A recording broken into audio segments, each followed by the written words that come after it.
The train whistle screamed, a long, mournful cry that tore through the thick Oregon fog and settled like a shroud over the muddy platform.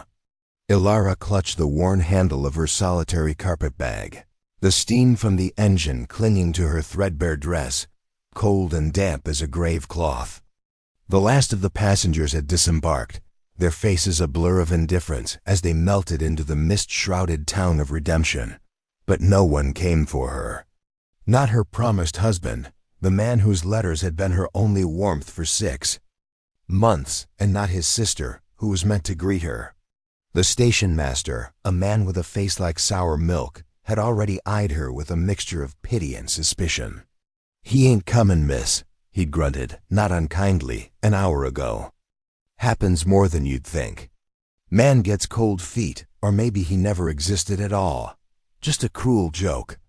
But Ilara knew he existed.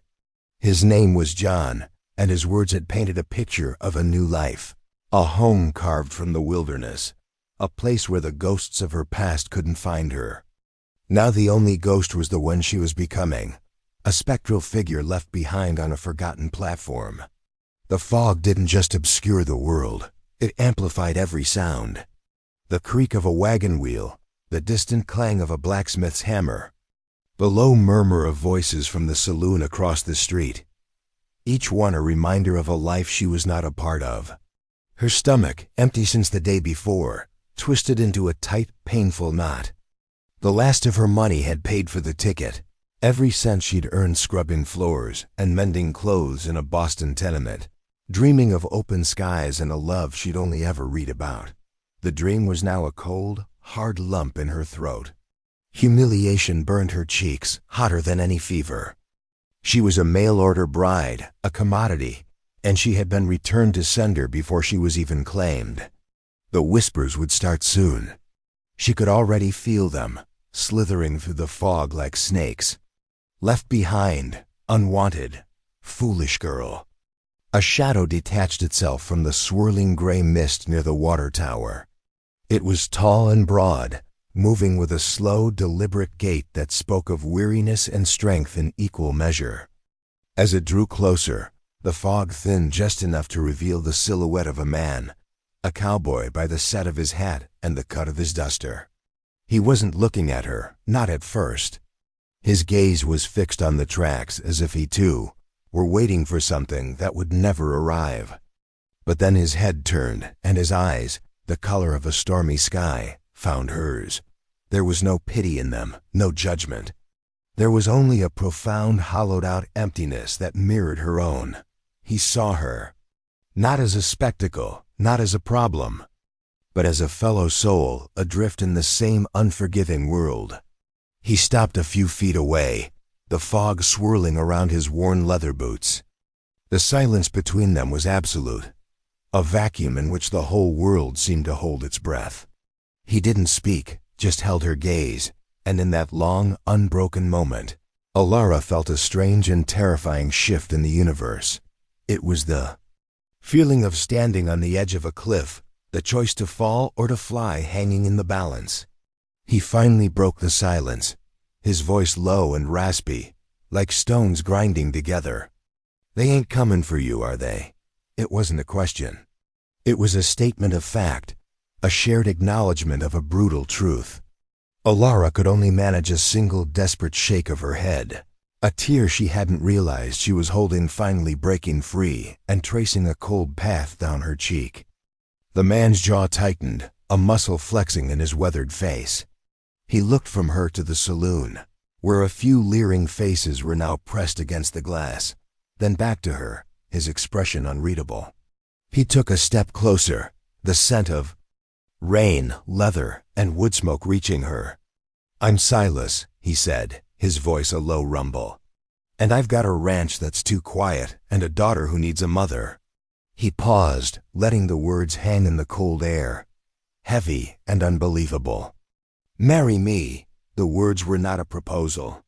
They were a lifeline thrown into a churning sea. Ilara stared at him, her mind unable to process the raw, desperate calculus of his offer. Marry a stranger? A man who emerged from the fog like a specter? But what was the alternative? The station master had already told her the next train east wouldn't be for a week, and she had nowhere to stay, no money for a room, let alone a ticket. She would be at the mercy of the town's so-called charity, which she knew would feel more like a cage. She looked at Silas, truly looked at him. His face was a map of hardship, carved with lines of grief and labor. His eyes, though empty, held a flicker of something fierce and protective. He wasn't offering love or even comfort. He was offering survival. And in that moment, survival was the only prayer she had left. "I have nothing," she whispered, her voice cracking. "I am nothing."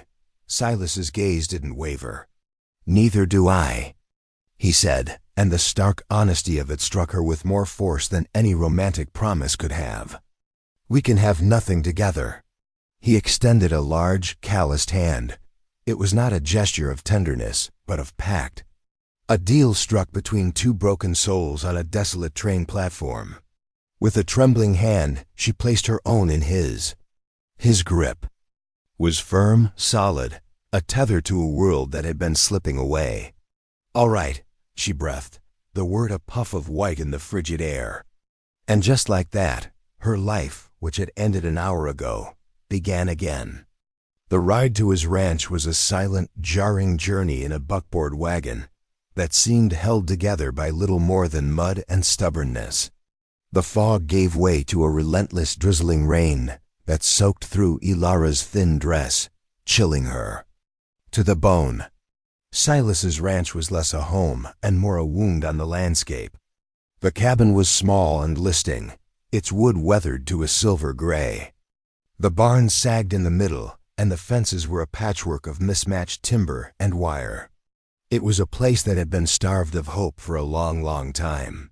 A small face peeked from behind the cabin door as they approached, a girl with wide, fearful eyes the same stormy gray as her father's. She couldn't have been more than 6 years old. When Silas lifted Ilara from the wagon, the girl darted back inside, slamming the door with a resounding thud.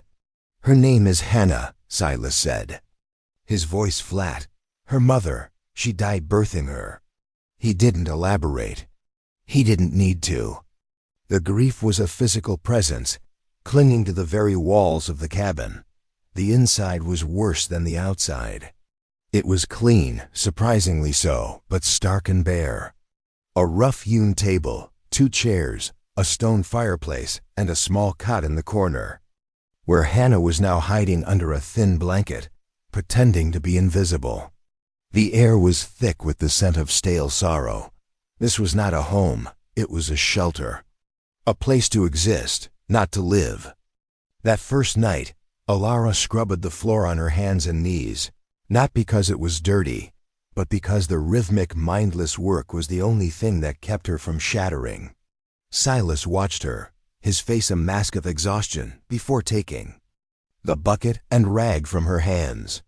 "That's enough," he said gruffly. He laid a blanket by the fire for her, a clear and uncrossable line drawn between them. They were married by a traveling preacher 2 days later, a hurried, awkward ceremony. On the porch with the drizzling rain as their only witness. Hannah refused to come out, watching from the window with an expression of pure, undiluted resentment. The preacher, a man who smelled of whiskey and regret, mumbled the words and took Silas's coin without ever quite meeting Ilara's eyes. They were husband and wife. The words felt hollow, a lie spoken into the wind. The days that followed were a brutal education in survival. The cabin was a battlefield of unspoken pain. Hannah refused to speak to Ilara, turning her back whenever she entered the room, her small body rigid with a child's unwavering loyalty to the mother she'd never known. Ilara's attempts at kindness were met with stony silence, or a glare of such intensity it felt like a physical blow. She cooked, she cleaned, she mended their clothes, pouring all her fear and loneliness into the relentless labor. She learned the geography of Silas's grief through the things he didn't say, the way he would stare at the empty chair by the fire, the way his hands would sometimes clench for no reason. He taught her to milk their one scrawny cow, his hands briefly brushing hers, sending a jolt of unexpected warmth through her. He showed her how to load a rifle, his voice patient and low, his presence a steady, grounding force behind her. They moved around each other in a carefully choreographed dance of necessity, their conversations limited to the practicalities of the day. The wood is low. The roof is leaking again. We need more flour. There were no soft words, no gentle touches. Their intimacy was forged in shared hardship. One night, a fever took hold of Hannah. The child burned with a terrifying heat, her small body racked with shivers. The nearest doctor was a day's ride away, an impossible journey in the dark. Ilara, her own past filled with the ghosts of sick siblings she couldn't save, felt a familiar cold panic seize her. But then she looked at Silas, saw the raw terror in his eyes, a fear so profound it cracked his stoic facade, and something inside her shifted. This was his child. And now she was hers too. For 2 days and 2 nights, she and Silas fought for Hannah's life. They bathed her in cool water, forced sips of broth between her cracked lips, and sat vigil by her cot, their shoulders sometimes touching in the cramped space. In the dead of night, as Silas finally slept, his head slumped on the table, Ilara whispered stories to the unconscious child, tales from her own childhood, fragments of dreams, anything to fill the suffocating silence. On the 3rd morning, the fever broke. Hannah woke up, her eyes clear, and looked at Ilara. "I'm thirsty," she whispered, her voice a tiny thread of sound. It was the first time she had ever spoken to her. Ilara's hands trembled as she brought her a cup of water. And when Hannah's small fingers wrapped around hers, a fragile bridge was built in the ruins of their broken lives. Their trip to the town of redemption for supplies was a public trial. As Ilara stepped down from the wagon, holding Hannah's hand, the whispers started. They were like the buzz of angry horseflies, impossible to ignore.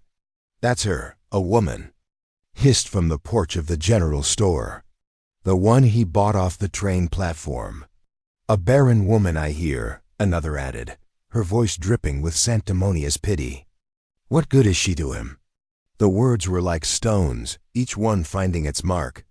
Ilara flinched, her face burning with shame.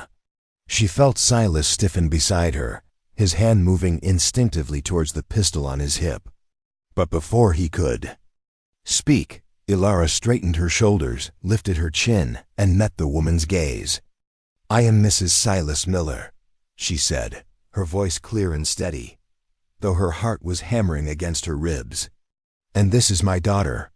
She squeezed Hannah's hand, and to her astonishment, the little girl squeezed back, her small face set in a defiant scowl that was a perfect imitation of her father's. A few people looked away, shamed by her quiet dignity. But the town's self-appointed moral authority, the sheriff, a portly man named Gable with a cruel twist to his mouth, was not so easily deterred. He swaggered over, his thumbs hooked in his belt. "Well, well, Silas," he drawled, his eyes raking over Ilara with open contempt. "Heard you picked up some stray baggage. Didn't your first wife teach you anything about choosing quality stock?"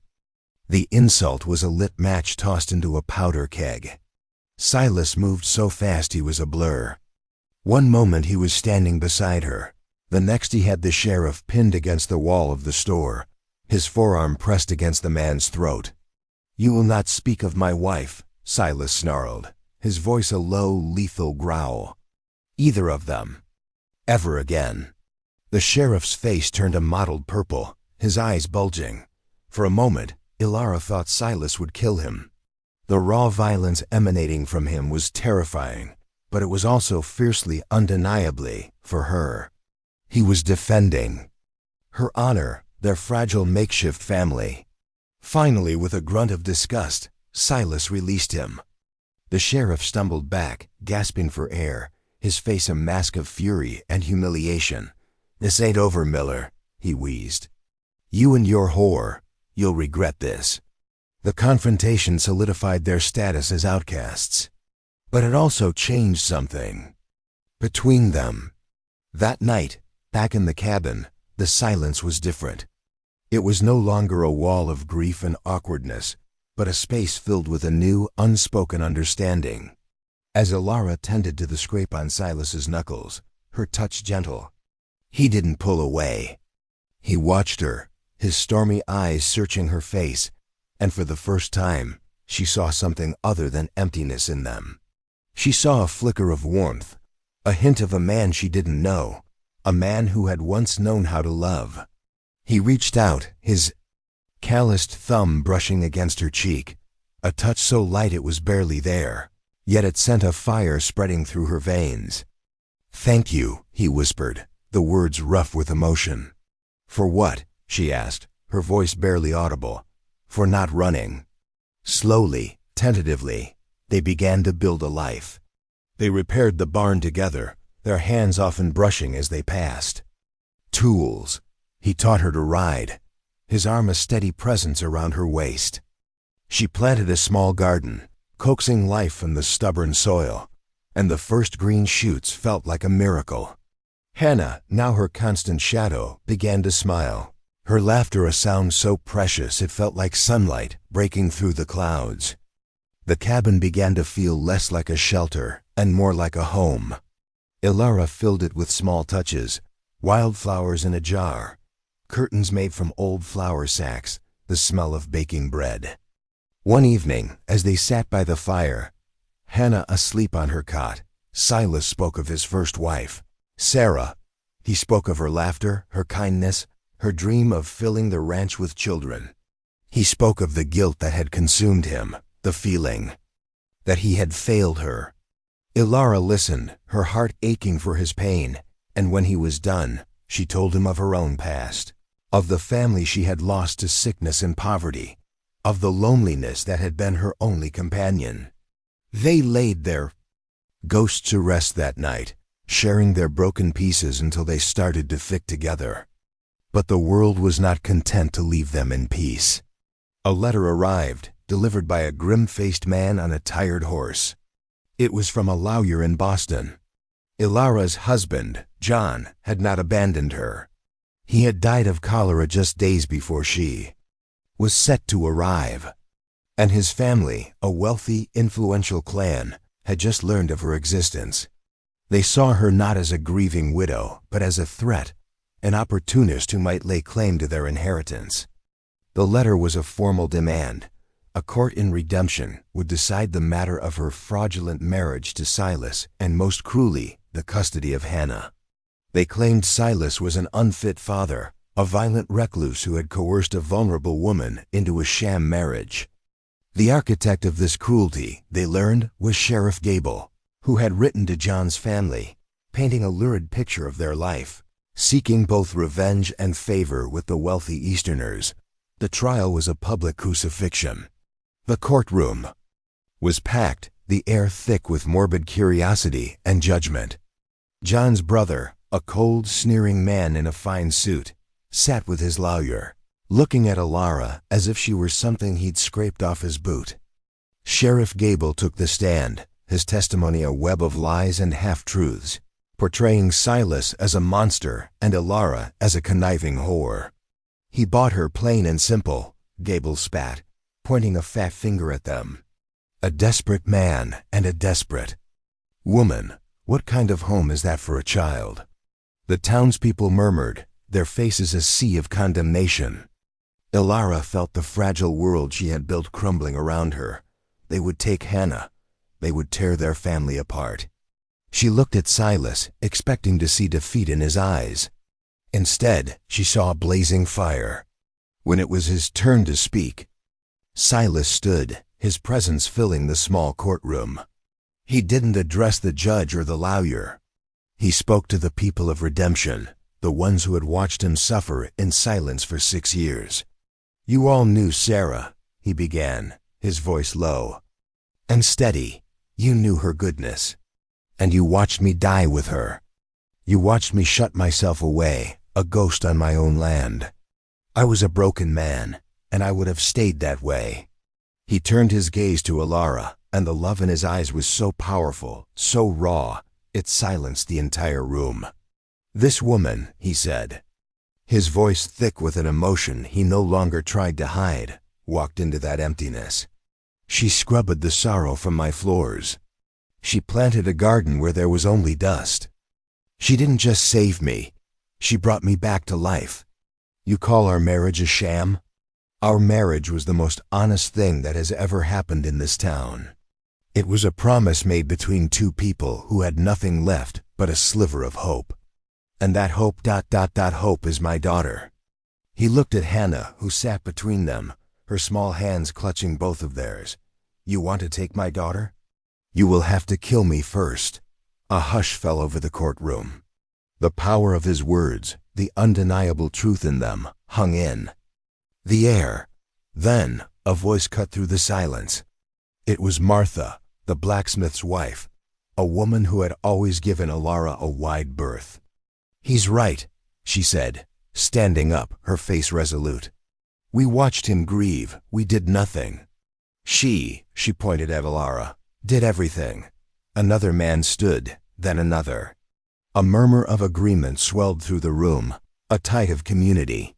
Support turning against the outsiders and their hired snake, the sheriff. They had judged, yes, but they had also witnessed. They had seen the change in Silas, the light returning to his eyes. They had seen the laughter of his child. They had seen a family being forged in the fires of adversity. The judge, an old man, with weary eyes, looked at John's brother, then at Silas and Alara, and finally at the faces of the townspeople. He banged his gavel once, the sound echoing the finality of his decision. "Case dismissed," he declared. "The Miller family will remain as they are." They walked out of the courtroom and into the sunlight, hand in hand, Hannah skipping between them. The whispers that followed them now were not of scorn, but of awe. They had faced down the world and won. That evening, as the sun set, painting the sky in hues of orange and purple, Silas led Alara and Hannah to a small, secluded grove of aspen trees on a hill overlooking the ranch. He had cleared the space, and in the center stood the traveling preacher, looking far more sober than he had the first time.